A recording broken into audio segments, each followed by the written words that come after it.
देखिए पिछले कुछ टाइम से हमारे मार्केट के अंदर एक आपको वोलेटिलिटी देखने को मिली होगी, एक प्रेशर देखने को मिला होगा, जिसका रीजन है भारत और अमेरिका के बीच में हो रही है एक ट्रेड डील, जिसके बारे में आप सभी ने सुना होगा।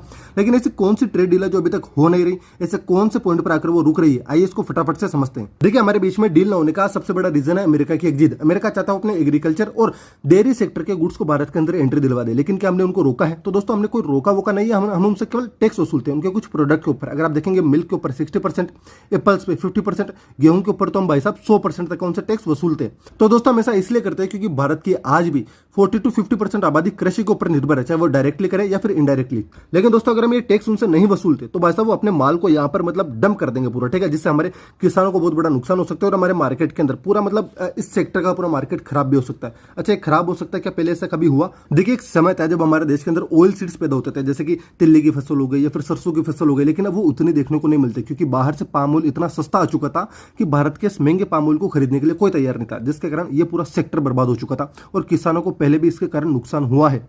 लेकिन अब हम नहीं चाहते कि हमारे जो एप्पल की या फिर आप गेहूं की बात कर लीजिए, मतलब ये जो बचा कुचा सेक्टर है या फिर हमारे जो किसान है इनको और नुकसान हो, इसलिए इनके ऊपर ये जो टैरिफ है बिल्कुल सही लगाया हुआ है और इसको नहीं हटाना चाहिए। और ये जो डील है इसी पॉइंट पर आकर रुक रखी है, ठीक है। वो चाहते हैं हम ये टैक्स हटा दे और हमारा देश, हमारी जनता, हमारे किसान सब चाहते हैं ऐसा कुछ ना हो, ठीक है। और गवर्नमेंट भी इसका सपोर्ट करिए।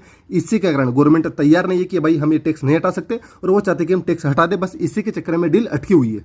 अब देखना पड़ेगा आने वाले समय के अंदर ये डील किस प्रकार से होती है। क्या ये कोई मिनी डील होती है, बाद में पूरी डील की जाएगी, या फिर हाल फिलहाल मतलब टैरिफ से बचने के चक्कर में, लाइक जिस प्रकार से अमेरिका अदर कंट्रीज के ऊपर बहुत सारे टैरिफ ऑलरेडी लगा चुका है, कई कंट्रीज को नोटिस भी जा चुके, तो क्या पता ये हमारे साथ हाल फिलहाल एक मिनी डील कर ले, उसके बाद एक बड़ी डील देखने को मिल सकती है।